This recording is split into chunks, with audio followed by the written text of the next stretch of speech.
नमस्कार, मी वृषाली कदम. जय महाराष्ट्राच्या एन्काउंटर या कार्यक्रमामध्ये आपल्या सगळ्यांचं स्वागत आहे. एन्काउंटरमध्ये आज माझ्यासोबत एक अशी असामी आहे जी खरं तर बहुआयामी आहे. म्हणजे जिथे संकट आहे त्या संकटाचं निवारण करण्यासाठी म्हणून ज्यांचं नाव घेतलं जातं असे प्रसाद लाड आपल्यासोबत आहेत. प्रसाद लाड, खूप खूप स्वागत आपलं जय महाराष्ट्र आणि एन्काउंटरमध्ये. खरं तर तुम्ही जिंकल्यानंतर म्हणजे बेस्टची निवडणूक जिंकल्यानंतर तुमचा एन्काउंटर होतोय हा. कसं वाटतंय? नाही, खरं तर बेस्टची निवडणूक हा अतिशय छोटा विषय होता, परंतु ज्या पद्धतीमध्ये उभाटा शिवसेनेकडून त्याचं भांडवल केलं गेलं की दोन भाऊ एकत्र आले, ठाकरे ब्रँड एकत्र आला, आता सहकाराची ही निवडणूक जिंकलो तर आम्ही महापालिका जिंकणार.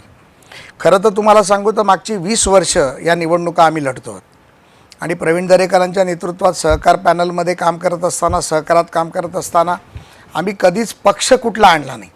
पक्ष आणत असताना आम्ही प्रत्येक वेळेला सर्व पक्ष एकत्र घेऊन केलं, कारण वैकुंठजी मेहता असतील, वसंतदादा पाटील असतील, यशवंतराव चव्हाण असतील, स्वतः दशरथ शरद पवार असतील, देवेंद्रजी असतील, हे सहकारामध्ये कधी पक्ष आणत नाही, पक्षीय राजकारण. पण ते ठाकरे गटाचा हा जो स्वभाव आहे की आम्ही आता एकत्र आलो म्हणजे मराठी माणूस आमचाच, मराठी माणूस आम्हाला बांधिलकी आहे, हा कुठेतरी नेरेटिव्ह खोडायचा होता. त्यामुळे त्यानं 21-0 हरवलं.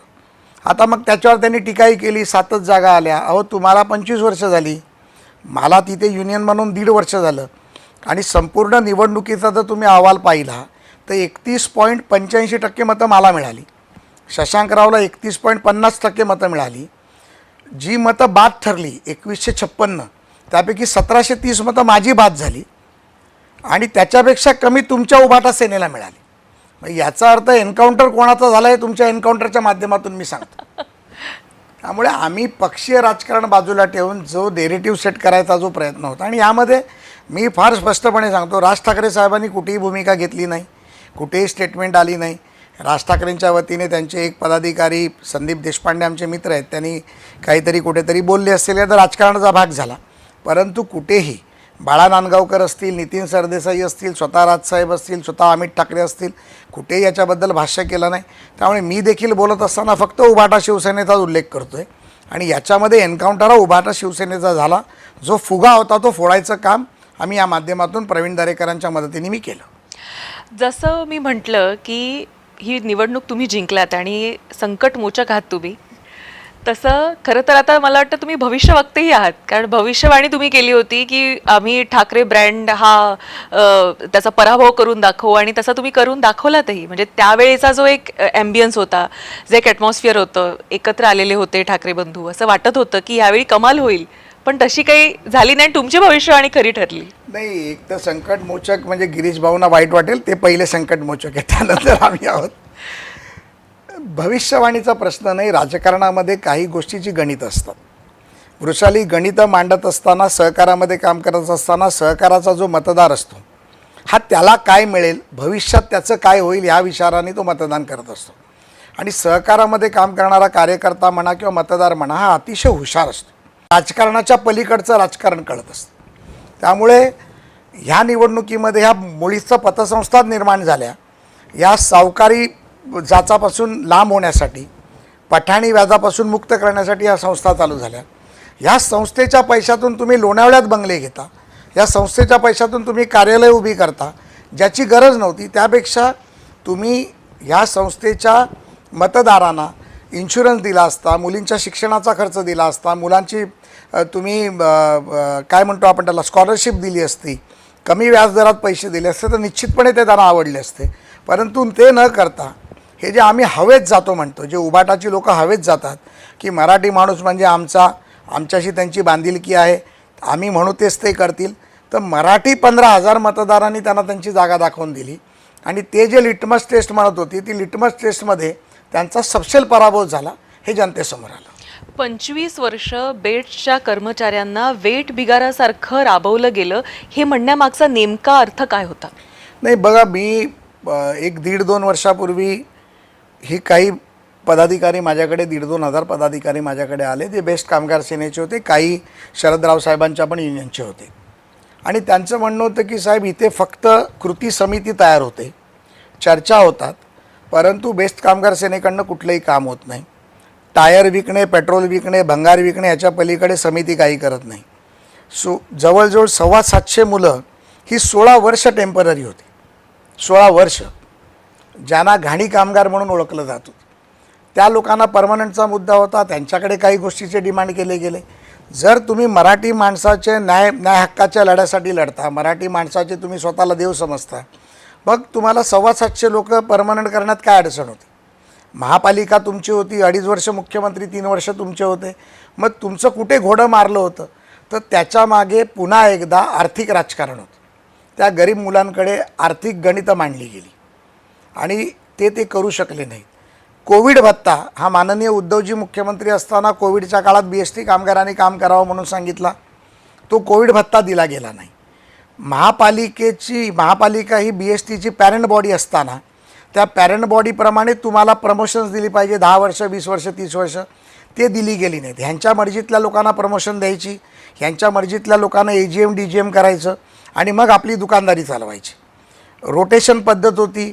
आता तुम्ही एक उदाहरण घ्या, ज्या कैलासवासी शिवसेना प्रमुखांनी मराठी माणसाला BSTमध्ये आणलं, त्यामध्ये मग नारायण राणे होते, विठ्ठल चव्हाण होते, मोहन रावले होते, अनेक लोक, अनेक नावं घेता येतील ज्यांनी मराठी माणसांसाठी काम केलं.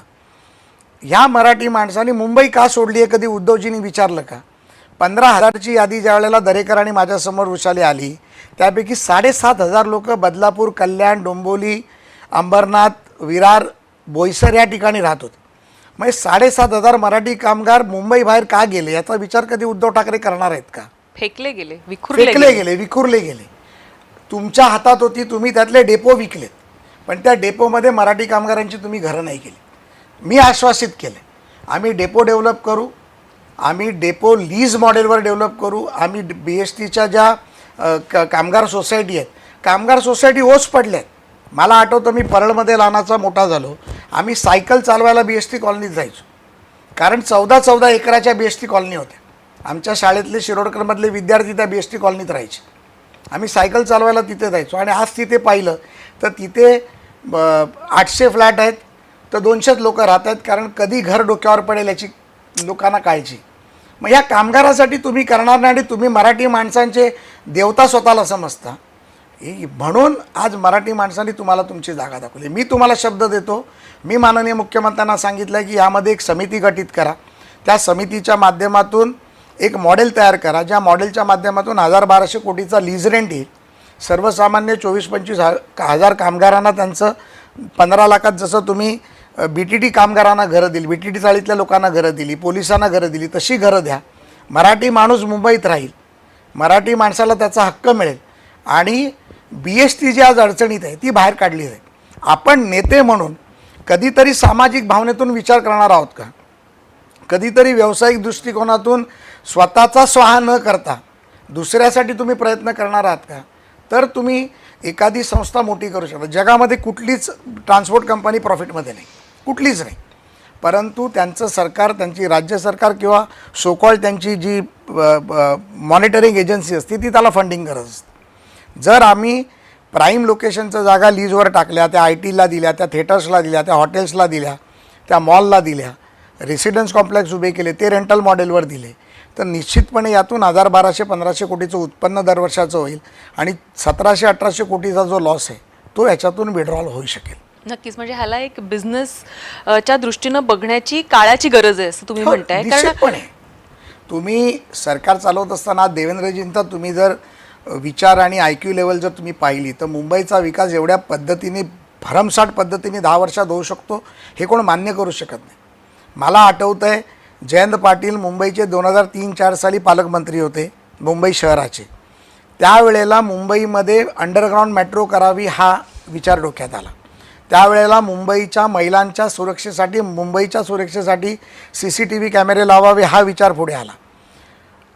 2014पर्यंत कोण करू शकलं नाही, देवेंद्रजींनी ते करून दाखवलं.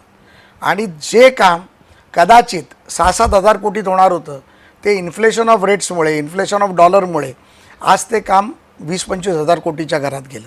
पण ते करून दाखवलं. CCTV कॅमेरे बसवून दाखवले, सीलिंग रोड करून दाखवला, अटल सेतू करून दाखवला. मुंबईचा आता सीलिंग रोड तुम्हाला वसई विरारपर्यंत कनेक्ट करतो आहे. वसई विरार ते अलिबाग तुम्हाला कॉरिडॉर होतं आहे, अलिबाग ते पुन्हा तुम्हाला नरिमन पॉईंट अटल सेतू कॉरिडॉर होतं आहे. म्हणजे अख्ख्या मुंबईला वळसा मारायचा झाला तर तुम्ही 1 तासात परत येऊ शकता, जिथे जायलाच 5 तास लागतात.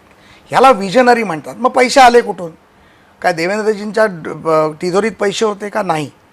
याच्यातून इन्फ्रास्ट्रक्चरच्या नावाखाली ज्यावेळेला तुम्ही इन्फ्रास्ट्रक्चर डेव्हलप करता तेव्हा त्याच्याकडे उद्योग येतात, तिकडे निरनिराळे उद्योजक पुढे येतात आणि त्याच्यातून जो रेव्हेन्यू उभा राहतो त्याच्यातून हे केलं जातं. मी एक देवेंद्रजींचं वाक्य नेहमी माझ्या मनात बसलं ते वाक्य आहे, जर आपल्याकडे 1 रुपया असेल तर त्याच्यातून 70 रुपये उभे करता येतात. म्हणजे ह्या विजनरीचा मुख्यमंत्री जेव्हा काम करतो तर त्याच्या विजनरीला विजन घेऊन जर आम्ही पुढे आलो, आमच्यासारखी लोक पुढे आली तर निश्चितपणे ते साथ देतील याची मला खात्री आहे. बरं, निकाल आला, निकालानंतर आपण पाहिलं की ज्यांची इतकी वर्ष सत्ता होती त्यांना खातंही उघडता नाही आलं. बरं, त्यानंतर ज्या रिॲक्शन झाल्या उभाटाकडून त्या अशा होत्या की तुम्ही कशाला उडताय, शशांकराव जिंकलेत. म्हणजे ह्याकडे कसं बघतात? एकीकडे आता तुम्ही जसं विस्तृतपणे सांगितलं की जो वोट शेअर होता तो पाहता तुम्हाला मिळालेला वोट शेअर हा सर्वाधिक होता, इनफॅक्ट बाद झालेला वोट शेअर देखील अधिक होता. नाही, निवडणूक ही स्ट्रॅटेजिकली लढवली जाते, ही भावनात्मक लढवली जात नाही. हे आणि उभाटाला शशांकराव हे तुमचेच आहेत. मी त्याच्यावरतीच येतो. तुम्ही पूर्ण निवडणुकीचा माझा प्रचार बघितला तर शशांकरावबद्दल एक शब्दही मी बोललो नाही.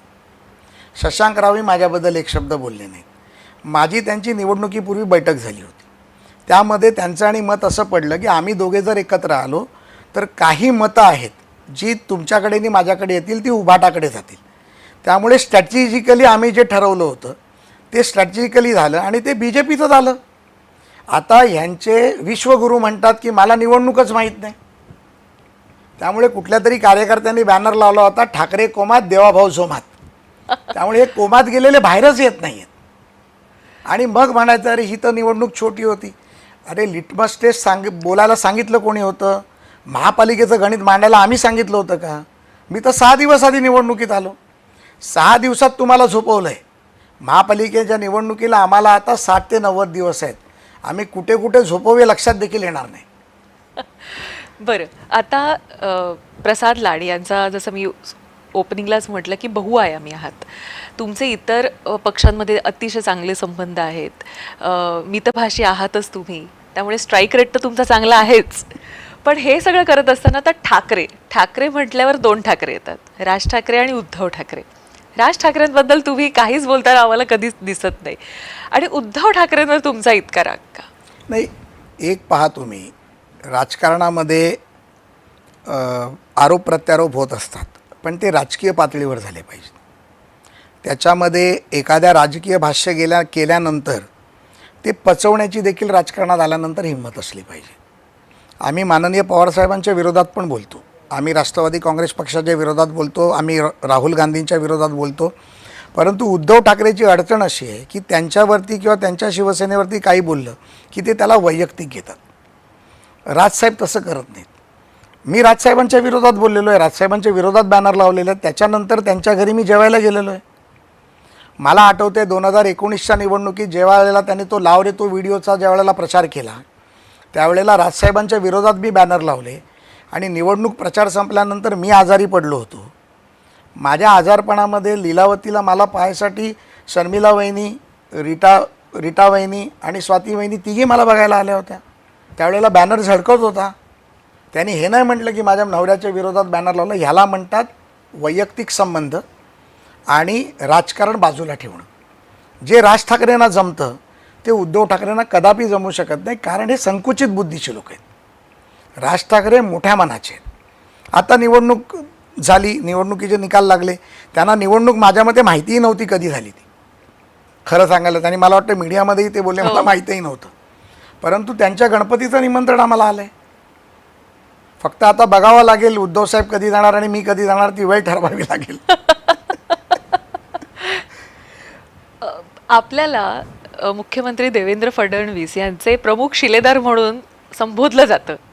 ही कायम कुजबूज असते, तुमच्यापर्यंत पण पोहोचली असेल. हे ऐकून कसं वाटतं?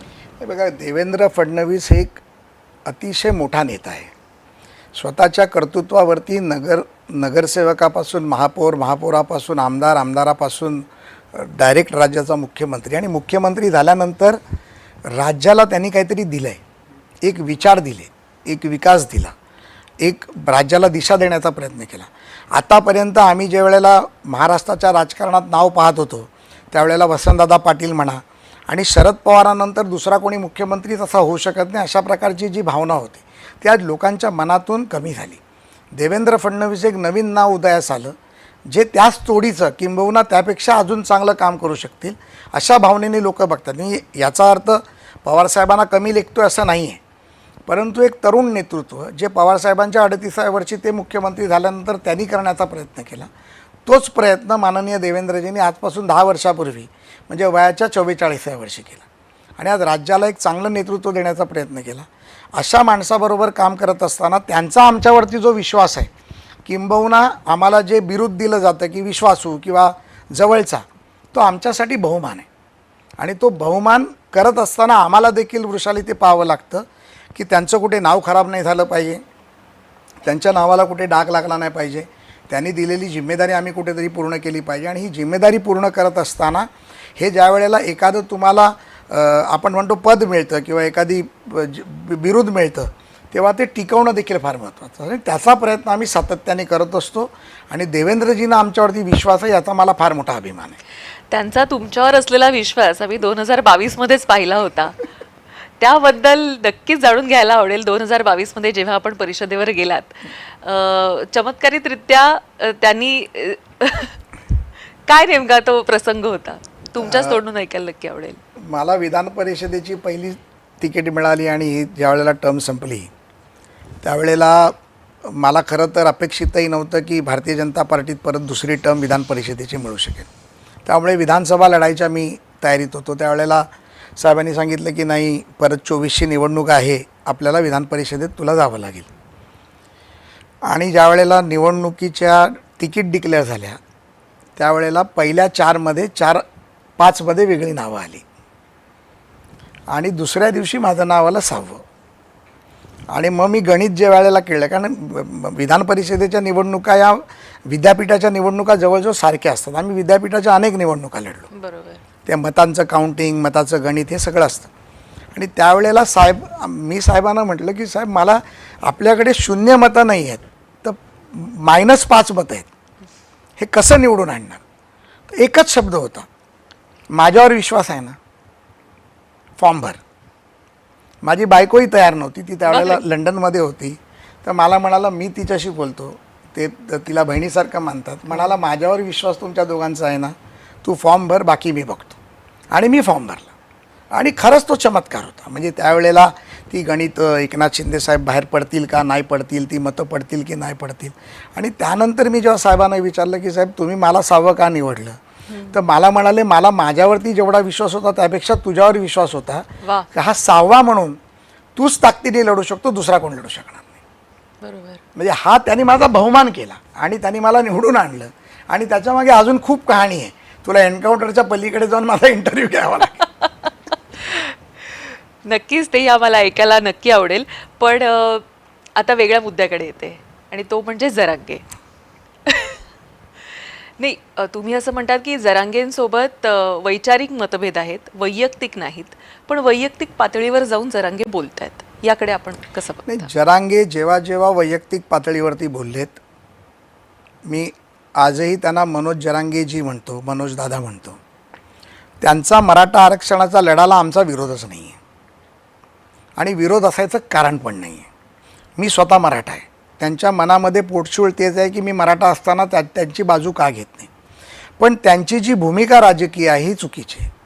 समाजाच्या आरक्षणाला मनोज दादा स्वतः एकटे उतरलेले नाही आहे, तर ह्याच्या आधी 1980 पासूनचा इतिहास आहे.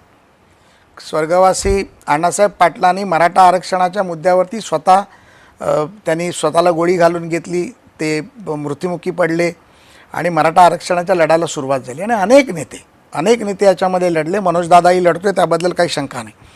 परंतु 1980 पासून 2014पर्यंत सन्माननीय शरद पवार साहेब 4 वेळा राज्याचे मुख्यमंत्री राहिले, वसंतदादा पाटील राज्याचे मुख्यमंत्री राहिले, शंकरराव चव्हाण राहिले.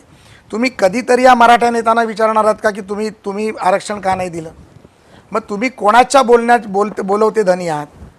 एक शब्दही जर शरद पवारांबद्दल मनोज जरांगे पाटील विचारणार नसेल तर त्याला आम्ही विचारू शकतो की तुम्ही हे का बोला.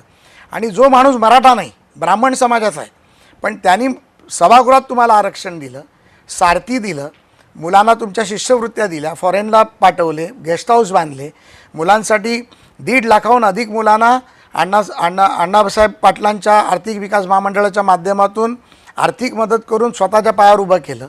त्याला तुम्ही शिवाय देणार? त्याच्या वैयक्तिक जीवनावरती तुम्ही बोलणार? त्यांच्या आईबद्दल बोलणार? हा तुम्हाला अधिकार नाही. आणि एक त्याचा शिलेदार म्हणून हे मी कधी खपवून घेणार नाही. बाकीचे खूप लोक त्यांना घाबरत असतील, मी घाबरत नाही. जर मनोज जरांगे पाटील चुकत असतील तर 100% त्यांचा जातबंधू म्हणून मी त्यांना 100% तो प्रश्न विचारणार, त्याचं त्यांना उत्तर द्यावं लागणार. आणि मी पुन्हा आपल्या माध्यमातून सांगतो, त्यांनी चर्चेला यावं.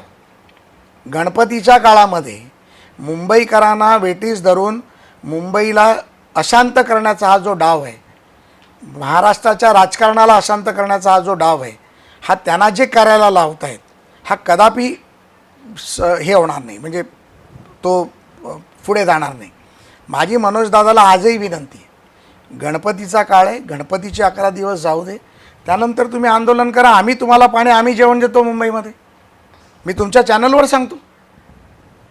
बरोबर. आणि त्याच्यामध्ये आम्हाला काहीच वाईट वाटत नाही आहे. त्यांच्या लढ्याला आमचं समर्थन आहे.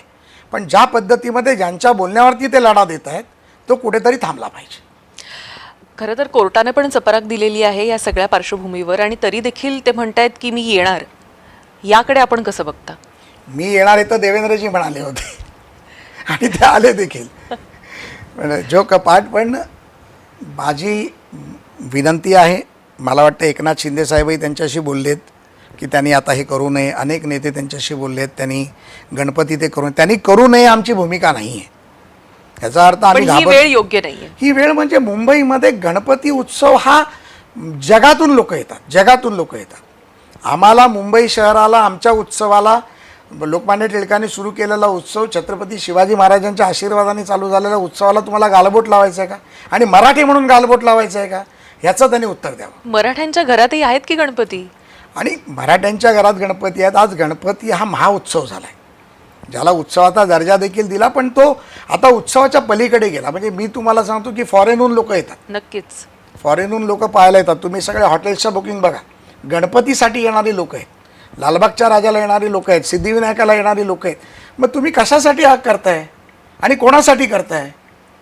त्यामुळे माझी विनंती पुन्हा पुन्हा तीच आहे की दादांनी देखील या गोष्टीचा विचार करावा. 6 तारखेनंतर आंदोलन करावं. त्यांच्या आंदोलनात आम्ही आहोत. मध्यंतरीच्या काळात एकदा त्यांचं माझं फोनवरती देखील बोलणं झालं होतं. त्यांनी आम्हाला या विषयात त्यांना मदत करण्याची, त्यांनी सांगितलं, माझ्याशी चर्चा केली, दरेकरांशी चर्चा केली. आम्हीही त्यांना म्हटलं की आम्ही बरोबर आहोत. परंतु अशा पद्धतीमध्ये सरकारला वेटीस धरून, सर्वसामान्य जनतेला वेटीस धरून, उत्सवाला वेटीस धरून करत असतील तर त्याला विरोध आज आहे, उद्या राहील आणि परवाही राहील. पवारांच्या राष्ट्रवादीमध्ये आलात आणि तिथून आपण आता भाजपमध्ये आहात. हे सगळं करत असतानाचा जो प्रवास होता तो कसा घडवत गेला तुम्हाला? नाही, मी प्रमोद महाजनांबरोबर, गोपीनाथजी मुंडेंबरोबर काम केलं. प्रमोदजींच्या 2 निवडणुकांचा प्रमुख म्हणून देखील मी, एक सहप्रमुख म्हणून देखील मी काम केलं. ज्या निवडणुकीत प्रमोदजी जिंकले, त्यानंतर संरक्षण मंत्री झाले, एक निवडणूक हरले, प्राईम मिनिस्टर ॲडवायझर झाले आणि प्रमोदजींबरोबर मी होतो. त्याच्या आधी ऑल इंडिया स्टुडंट ऑर्गनायझेशन म्हणून आमची एक इंडिपेंडंट संघटना होती आणि ताकदीची संघटना होती. दिलीप फाटे त्याचे प्रमुख होते आणि मुंबईमध्ये त्या संघटनेचं एक वलय होतं. ती संघटना मी चालवत होतो. प्रमोदजींबरोबर काम करत असताना अनेक गोष्टी शिकलो. मी ज्या वेळेला मी बोलतो किंवा मी कृती करतो त्यामध्ये आजही प्रमोदजींचा प्रभाव माझ्यावरती आहे. प्रमोदजींची एक राजकारणाची उंची वेगळी होती. प्रमोदजींचं राजकारण एक वेगळ्या पद्धतीतलं होतं आणि प्रमोदजी होते. त्यामुळे प्रमोदजींकडून जे शिकलो त्याचा आज मला फार मोठा उपयोग होतो. त्यानंतरच्या काळात मी पवारसाहेबांबरोबर गेलो. त्याची मागे काही कारणं होती, त्याच्यामागे काही राजकारण होतं जे झालं. त्याच्यानंतर प्रमोदजींचा दुर्दैवी मृत्यू झाला, त्यामुळे पुन्हा भाजपच्या वाटा बंद झाल्या. पण पवारसाहेबांनी देखील मला प्रचंड प्रेम केलं. पवारसाहेबांनी विश्वास केला, प्रेम केलं, जिम्मेदारी दिली. कालांतराने पवारसाहेबांचं जे स्पेसिफिक फॅमिलीचं जे राजकारण होतं ना, त्या राजकारणाला आम्ही कुठेतरी कंटाळलो. म्हणजे मग पाटील आणि पवार आणि जिल्ह्याचा प्रमुख, साखर कारखानदार ह्याच्या पलीकडचं राजकारण त्यांनी कधीच पाहिलं नाही. मुंबईच्या राजकारणात सचिन अहिर जेवढे ताकदवर होते, संजय पाटील जेवढे ताकदवर होते, किंबहुना तेवढा त्यावेळेला आम्ही ताकदवर नव्हतो, पण त्या तोडीचे आम्ही होतो. आज आम्ही कदाचित त्याच्यापेक्षा मोठेही ताकदवर झालो असू. परंतु तेव्हा देखील एखाद्या कार्यकर्त्याला तुम्ही मोठं करत असताना त्याला तुम्हाला पुढे आणायचं असतं आणि ताकद द्यायची असते. ती ताकद कधी दिली गेली नाही. राहुल नार्वेकरांना विधान परिषद दिली गेली अचानक येऊन, त्याचं दुःख नाही. किरण पावसकरांना दिली गेली, त्याचंही दुःख नाही. पण आमच्यासारख्या कार्यकर्त्याला तुम्ही कितींदा दुखावणार हा देखील प्रश्न त्यामध्ये होता. आणि त्यावेळेला मुंबईमध्ये काम करणारी जी 3-4 नावं होती त्यापैकी माझं एक नाव होतं. नक्कीच. त्यामुळे कालांतराने मग द्वेषाचं राजकारण, मग सामाजिक गणितं आणि मग हिंदू मुस्लिम ह्या सगळ्या गोष्टीचा विचार करत असताना कुठेतरी प्रमोदजींबरोबर काम करत असताना हिंदुत्वाचा धागा एक डोक्यात होताच, सामाजिक दृष्टिकोनाचा धागा डोक्यात होताच. आणि त्यामुळे मग पुन्हा देवेंद्रजींच्या नेतृत्वात भारतीय जनता पार्टीत काम करण्याचा निर्णय घेतला. त्यावेळेला विनोदजी महाराष्ट्रात होते, देवेंद्रजी होते आणि ह्या सगळ्यांची विचारविनिमय करून मी भाजपात आलो. माझ्या प्रवेशाच्या वेळेला नितीन गडकरीजी होते, दानवेसाहेब होते, देवेंद्रजी होते, सर्वच होते. त्यामुळे तो माझा प्रवासही तुमचा आवा का राष्ट्रवादीमध्ये कळला नाही? कदाचित असेल. कारण माझे अजितदादांशी संबंध फार चांगले आहेत. दादांचंही माझ्यावरती आजही प्रेम आहे, विश्वास आहे. पण त्यावेळेला दादांना देखील थोडा कमी होता आणि मग दादांच्या जवळ असला तर मग साहेबांच्या जवळ जाता येत नव्हतं. आणि अशा अनेक गोष्टी राजकारणात होत असतात. त्याला काही पर्याय नसतो, पण आपण आपली चॉईस निवडायची असते. भाजपमध्ये रमलाय? अतिशय जास्तच. काय असतं की पक्षामधलं नेतृत्व जेव्हा आपल्या वयाचं असतं आणि पक्षामधलं नेतृत्व आपल्या विचाराला बरोबर घेऊन त्याला प्रोत्साहित करणार असतं, पक्षामधलं नेतृत्व तुम्हाला पुढे काहीतरी जाऊन करण्यासाठी प्रोत्साहित करत असतं, त्यावेळेला अशा लोकांबरोबर काम करायला खूपच आवडतं. आशिषजींची माझी कॉलेजची मैत्री आहे. विनोदजी आम्हाला सिनियर होते, पण आमची मैत्री आहे. देवेंद्रजींचं पण वय आणि आमच्या वयामध्ये 2-3-4 महिन्याचा फरक असेल. आणि जे काय नेतृत्व आज भाजपामध्ये आहे, किंबहुना दिल्लीचं नेतृत्व आहे, अमितभाई असतील, अमितभाईंच्या माध्यमातून आम्हाला जो आशीर्वाद मिळतो, काम करायची संधी मिळते, हे कुठेतरी एक देशाच्या विकासाला गती देणारं, देशाच्या विकासाची दिशा ठरवणारं राजकारण आहे. आणि जर आपल्याला एक पॉलिटिशियन म्हणून देशाची दिशा ठरवायची असेल तर आपल्याला आपली दशा करता येणार नाही, तर त्या दिशेबरोबर जावं लागेल हे मला वाटतं. थोडंसं तुम्हाला फ्लॅशबॅकमध्ये घेऊन जाते. म्हणजे परळच्या एका छोट्या खोलीपासून आपला खरं तर प्रवास सुरू झाला. त्याच आपण इतक्या म्हणजे you have created an empire. हा जो प्रवास होता हा पण विलक्षण आहे आणि मराठी माणसाला प्रेरित करणारा आहे. याबद्दल काय सांगाल? आणि किती खाचकळग्या होत्या? या मराठी माणसाच्या प्रेरणादायी प्रवासाला देखील त्रास दिला गेला.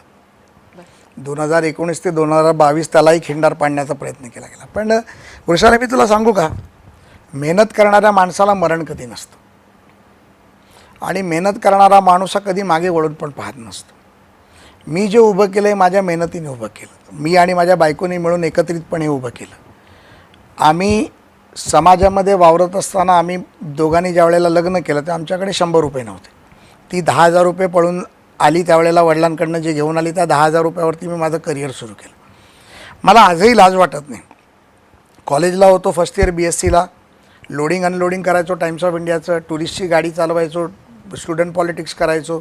त्याच्यातून माझं करिअर सुरू करत करत टुरिस्टच्या गाड्या घेतल्या, गाड्यांमध्ये यशस्वी झालो.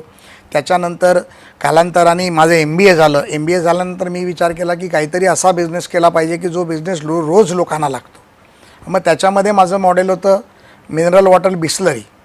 आज मिनरल वॉटर जर तुम्ही कधीही कुणाकडे मागायला जात नाही. आता तर किनले फिनले खूप आले, बरोबर, परंतु पूर्वीच्या काळी जेव्हा तुम्ही मिनरल वॉटर घ्यायला जायचे तेव्हा लोकांना म्हणायचे की बिस्लरी दे. हा बिस्लरी ब्रँड आहे. नक्कीच. आपण टूथपेस्ट करायला जातो तर आता प्रचंड मोठे टूथपेस्ट आले, पण आपण मागायला जातो वाण्याच्या दुकानात तो कोलगेट दे. तसं मला माझा ब्रँड क्रिएट करायचा होता. आणि एक माझं ध्येय होतं की घरी जाताना रोज 1000 रुपये घरी घेऊन गेलं पाहिजे तर आपलं घर चालू शकतं.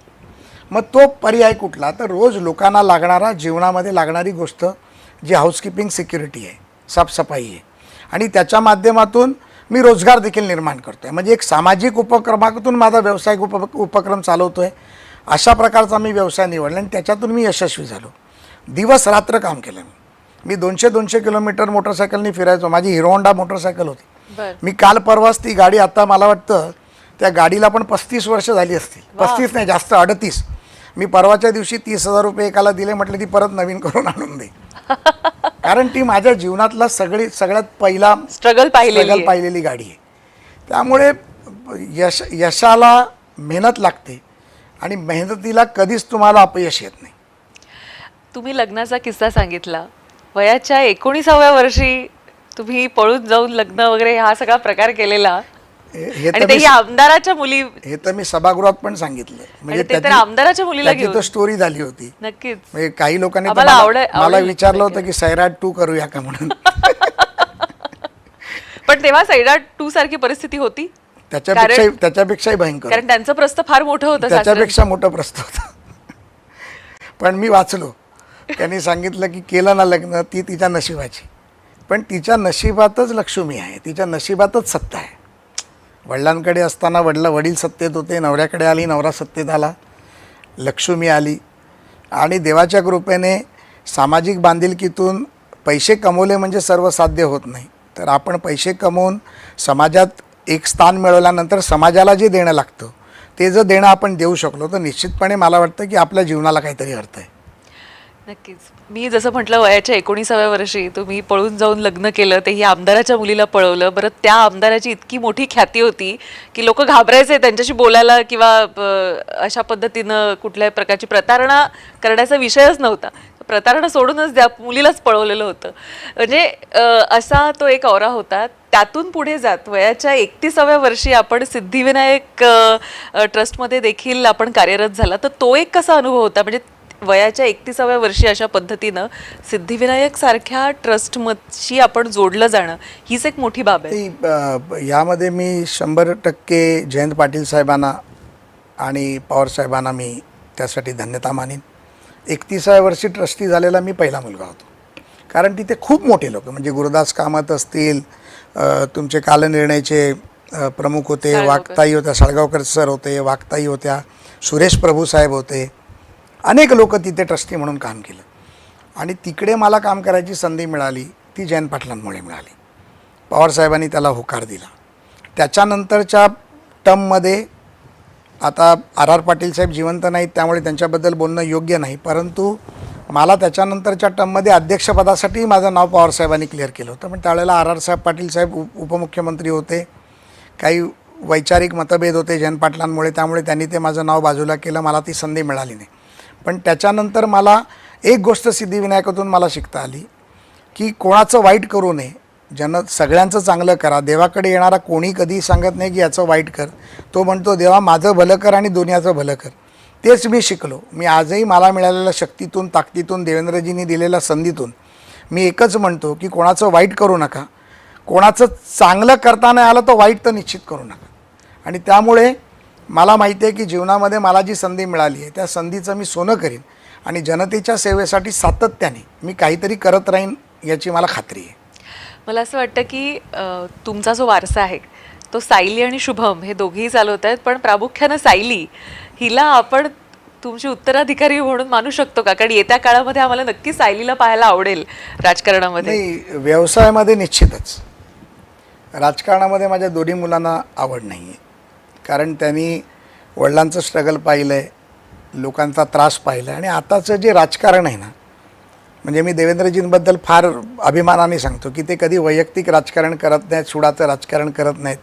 2019 ते 2022चा काळ आम्हाला कसा गेला आम्हाला माहिती आहे की आज रात्री घरी पोलीस येतील का पकडतील, आमच्या कंपन्यांवर धाडा मारतील, आमच्या कंपन्याच्या चौकशा लावतील, या भीतीखाली आम्ही जगत होतो ना. पवारसाहेबांनी कधी असं केलं.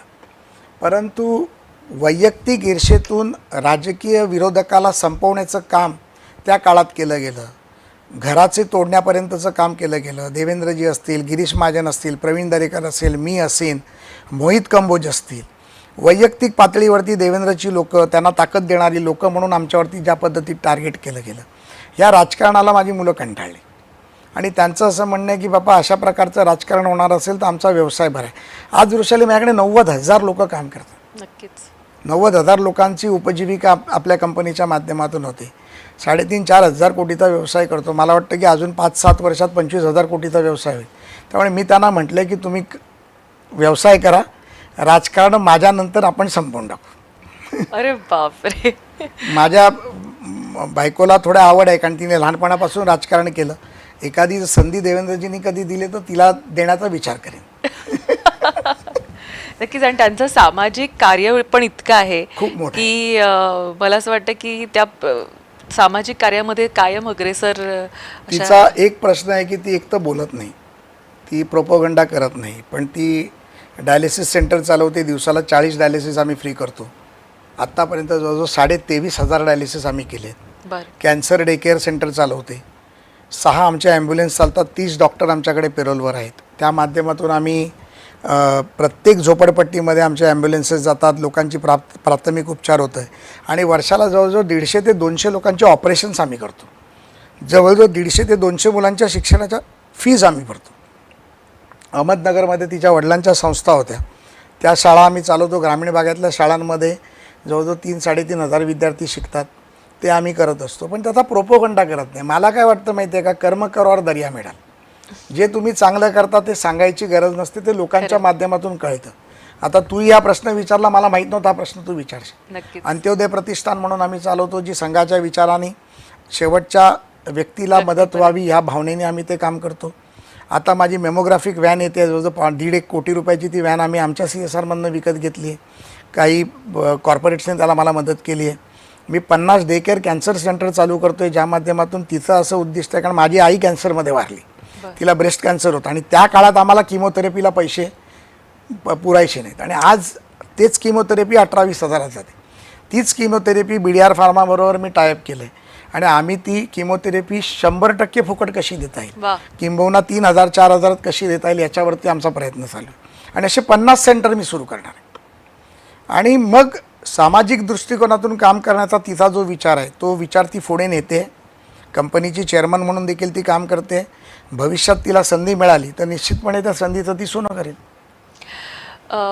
खरं तर 28 एप्रिल तुमचा वाढदिवस, मात्र तो तुम्ही साजरा न करता शहीदांच्या नावे तुम्ही ते सगळं अर्पण केलं. ह्याकडे आणि ठरवलं की आता आपण इथंच म्हणजे जी काही मदत करायची असेल, मग मुख्यमंत्री सहाय्यता निधी असो, त्याला सर्वाधिक मदत तुमच्याचद्वारे केली गेली होती. नाही, खरं तर ऑपरेशन सिंदूरच्या आधी जे घडलं पेहलगाममध्ये ते अतिशय दुर्दैवी होतं. आणि मला वाटतं माझ्या वाढदिवसाच्या 6-7 दिवस अगोदर ते घडलं. आणि मग अशा परिस्थितीमध्ये आपण मित्रांना बोलवायचं, कुटुंबाला बोलवायचं, आपण पार्टी करायची, जेवायला जायचं. जेवायला येणारी लोकं जेवतील, घरी जातील, दुसऱ्या दिवशी विसरतील. पण आपली समाजातली बांधिलकी आणि केलेलं दहशतवादी कृत्याचा निषेध आणि जे लोक आपल्या महाराष्ट्रातले त्याला बळी पडले, त्यांच्या कुटुंबासाठी आमचं एक पक्षाचं नेतृत्व म्हणून किंवा एक लोकप्रतिनिधी म्हणून माझं कुठेतरी देणं लागतं. आणि त्या भावनेतून ती मी 2.5 लाख रुपयाचे 6 लोकांना चेक मुख्यमंत्री सहायता निधीला दिले. अशी सातत्याने मुख्यमंत्री सहायता निधीला आम्ही मदत करत असतो, मेडिकलच्या माध्यमातून पण करत असतो. पण मला वाटतं एक चांगल्या भावनेतून मी ते केलं. मी केल्यामुळे अनेक पॉलिटिशियन लोकांनी नंतर ते केलं आणि त्याचा उपयोग मुख्यमंत्री सहायता निधीला झाला, याचा देखील मला आनंद आहे. हे सगळं करत असताना तुम्ही कुटुंबाला वेळ कधी देता, हा प्रश्न मला आवर्जून पडतोय. भरपूर वेळ देतो मी. म्हणजे मला तर आता मी नावं नाही घेत, पण मला बरेचसे पॉलिटिशियन खाजगीत शिव्या देतात की तू सगळे ते रील टाकतो, पोस्ट टाकतो, चहा बनवताना, बायकोला घेऊन फिरताना. तर माझं विश्व फार छोटं आहे. मी संध्याकाळचा रोज माझ्या पक्ष कार्यालयात बसतो, 300-400 लोकांना भेटतो, त्यांची मदत करतो, माझी युनियन चालवतो, माझं सामाजिक काम करतो. 9-9:30 वाजले की मी कुठल्या मित्रांबरोबर बाहेर जात नाही, कुठल्या पार्टीजला जात नाही, कुठल्या एंटरटेनमेंटला मी जात नाही. गेलो तर बायकोबरोबर असते. आणि मग शनिवार रविवार एक दिवस फॅमिलीबरोबर जायचं. रात्रीचं जेवण मुलांबरोबर बायकोबरोबर करायचं. त्याच्यामध्ये व्यवसायाचे प्रश्न, सामाजिक प्रश्न, इतर प्रश्न, दिवसातले आलेले अनुभव शेअर करायचे, त्यांचे अनुभव घ्यायचे, त्यांना काय मदत लागणार आहे त्यावरती चर्चा करायची. आणि अनेक प्रश्न उत्तरं याच्यामधनं आम्ही वेळ काढतो. आणि मी प्रचंड वेळ माझ्या फॅमिलीला देतो. म्हणजे राजकारणामध्ये जर चांगल्यात चांगला वेळ देणारा कोण नवरा असेल तर मी आहे. बरं, मला एक सांगा, तुमची मित्रमंडळी पण भारी आहेत.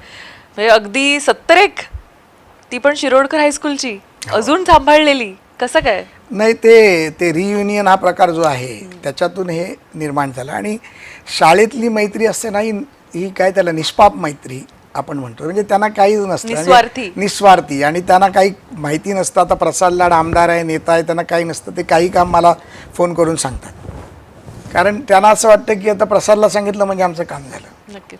पण तेही 15 वेळा विचार करून सांगतात. आणि त्यामुळे हे जुने मित्र आपल्या आनंदात, आपल्या उत्सवात, आपल्या गोष्टीत जेव्हा येतात ते एक वेगळा आनंद. म्हणजे कॉलेजचा पण एक ग्रुप आहे 15-16 जणांचा, तोही आम्ही भेटत असतो. मग आम्ही स्ट्रगल टाईममध्ये होतो, त्याचा एक माझा ग्रुप आहे 17-18 लोकांचा, जे आम्ही दरवर्षी वैष्णोदेवीला जातो. आता यावर्षी 10 तारखेला चाललो आहे. बरं.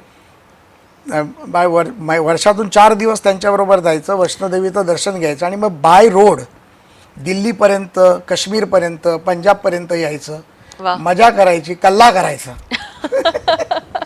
हे अशा प्रकारे ग्रुप आहेत. आणि फार मोठे ग्रुप मी ठेवलेले नाहीत, फार मोठ्या लोकांशी मैत्री नाही, पण जे मित्र आहेत ते चांगले आहेत.